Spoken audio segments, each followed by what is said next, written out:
Ladies and gentlemen, this is your captain speaking. Welcome aboard a Captain's Mindset podcast, where we believe that everyone has the potential to be the captain of their own life.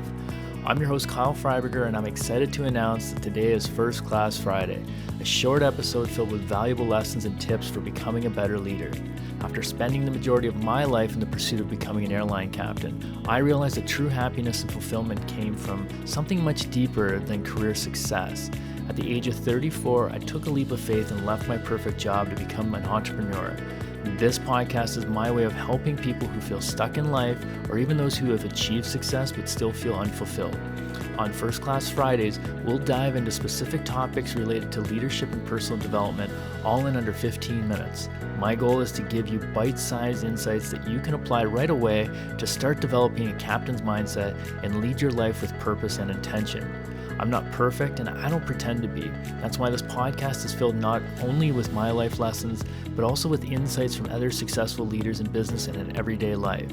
My hope is that each episode of a Captain's Mindset podcast will help you unlock your potential and create a positive impact on the world. So fasten your seatbelts and get ready for a First Class Friday experience.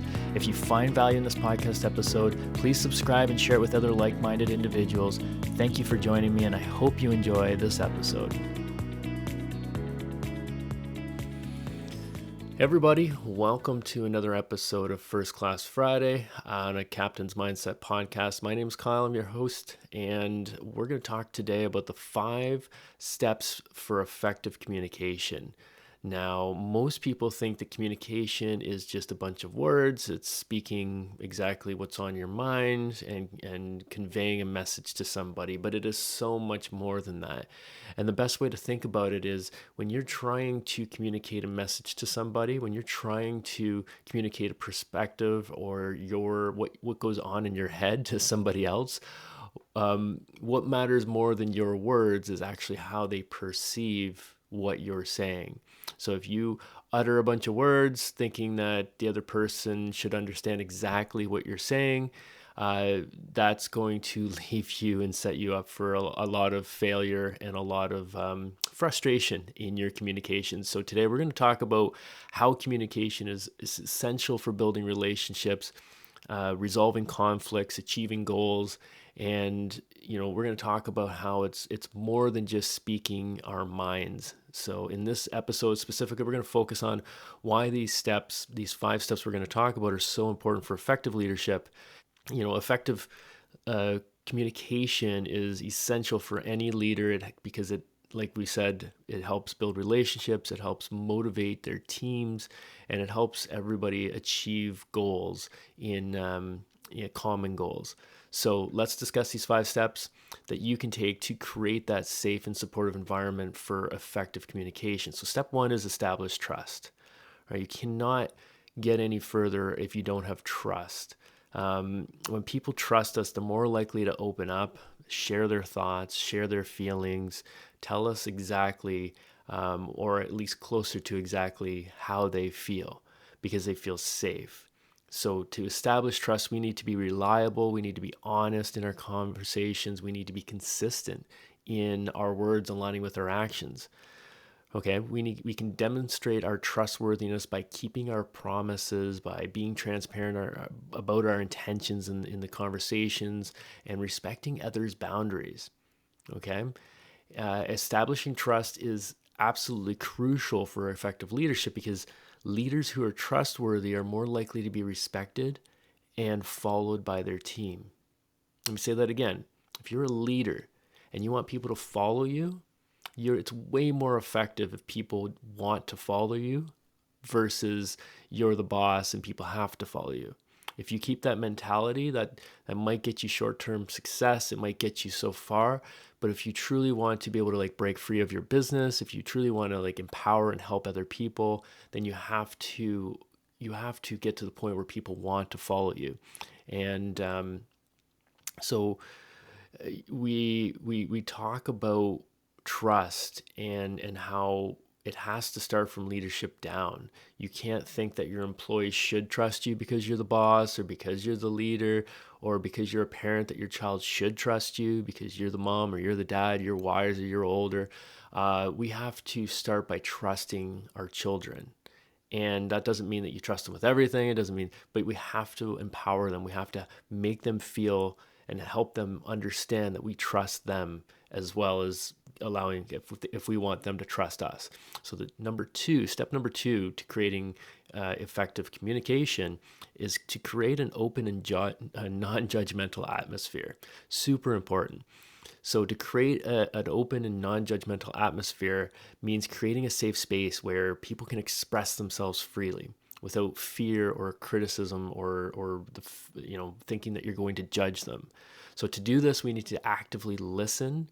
We need to avoid interrupting people when they're talking, and we have to listen, not to reply, but listen to understand when somebody's talking.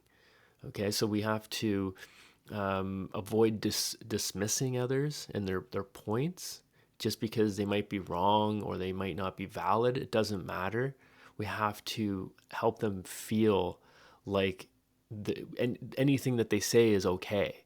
It's not about right or wrong. It's just about helping people understand that their opinions are their opinions, and that's okay. Voice those, because sometimes they might have something that is you can add to your arsenal of understanding something. Sometimes they might not, but that's okay too. So creating an open and non-judgmental atmosphere is super important for effective leadership. It creates a safe space where team members can express themselves freely.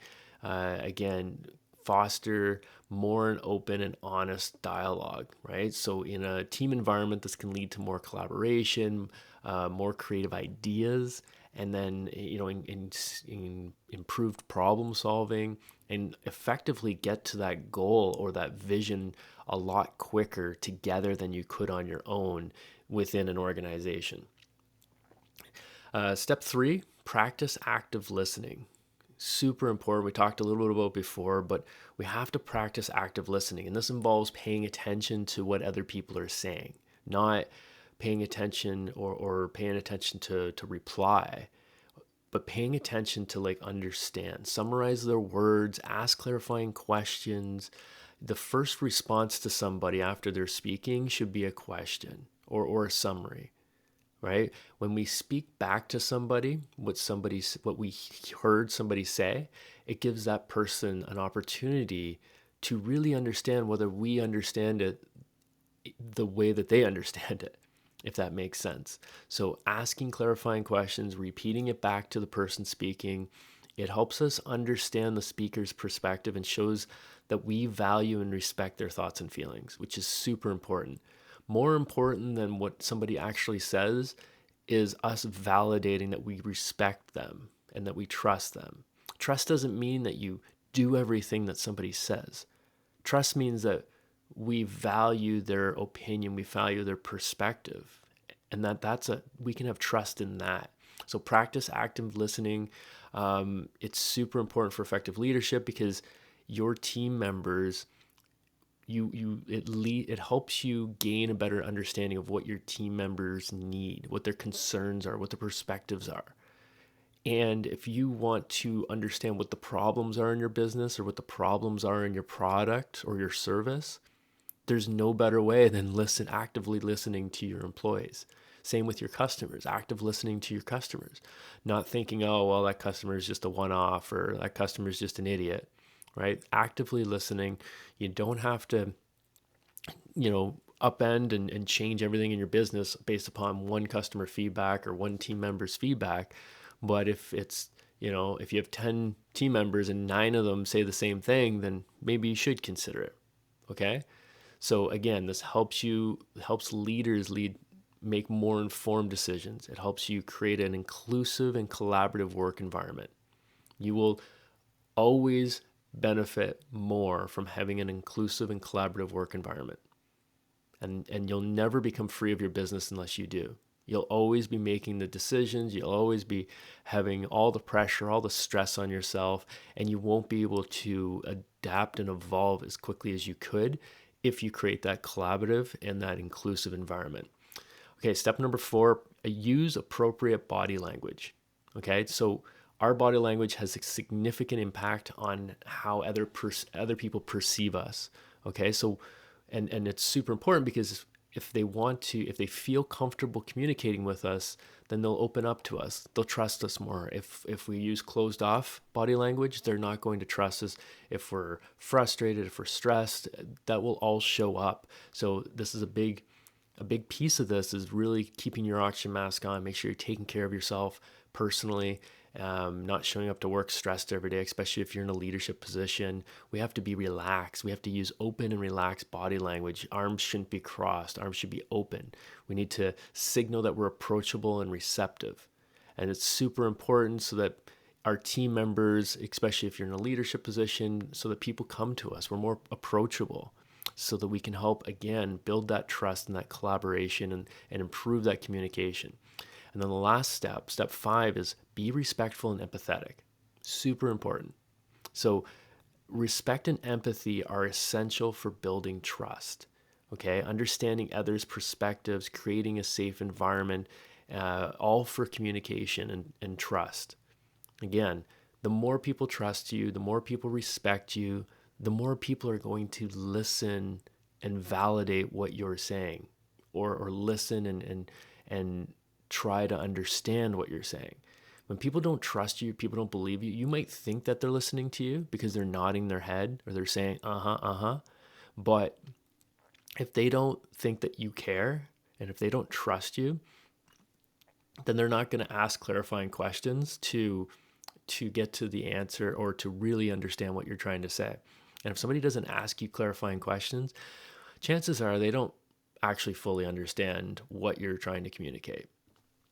So a huge piece. And then by showing that respect and empathy, we can validate others' experiences and emotions and encourage more open communication, like we said, resolve conflicts more effectively.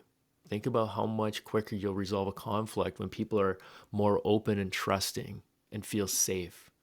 So it's crucial for leadership. We have to show empathy towards our team members. We have to show empathy towards our children. We have to show empathy towards our partners. And then that creates that more positive and supportive work environment, home environment, any environment. And then we build stronger relationships. We foster more trust. We motivate our team. We motivate our family, motivate the people around us to achieve common goals.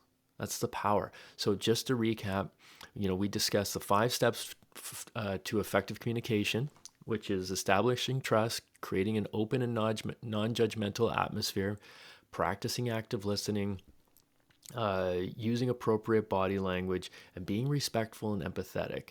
And we empathize the importance of these steps in building strong relationships, resolving conflicts, and achieving our goals. We also talked a little bit about how these steps are crucial for effective leadership. We talked about how leaders who establish trust, who create a safe environment and a supportive environment, and who practice active listening, who use appropriate, open, safe body language, and show respect towards and empathy towards other people, their team members, their children, their partners, they create a more positive and collaborative work environment. They create a stronger relationships, and they motivate their team to achieve their goals, the people around them to achieve their goals. So we hope by understanding and implementing these steps, listeners, everybody listening, you can improve your communication skills, build stronger relationships, and become more effective leaders. Whether you own a business, whether you're a parent, whether you're an older sibling, you are a leader to those people around you. So remember, establish trust, create an open mind, an open and non-judgmental atmosphere, practice active listening, use appropriate body language, and be respectful and empathetic. Become the leader that you would follow and become a first-class leader. So that's it. Thanks for tuning in. We'll see you next time. Thank you for listening to this episode of Captain's Mindset Podcast. We hope you found value in our discussion of leadership and personal development. If you enjoyed this episode, please consider subscribing and leaving us a review. Your feedback helps us improve the show and reach more listeners. Remember, everyone has the potential to be a leader in their own life. Keep working on developing a captain's mindset and leading with purpose and intention. Join us next time for more insights and tips on how to become the best version of yourself. And until then, Keep navigating through the ups and downs of your life with a captain's mindset and always steer towards becoming the best version of yourself. Become the captain of your own life.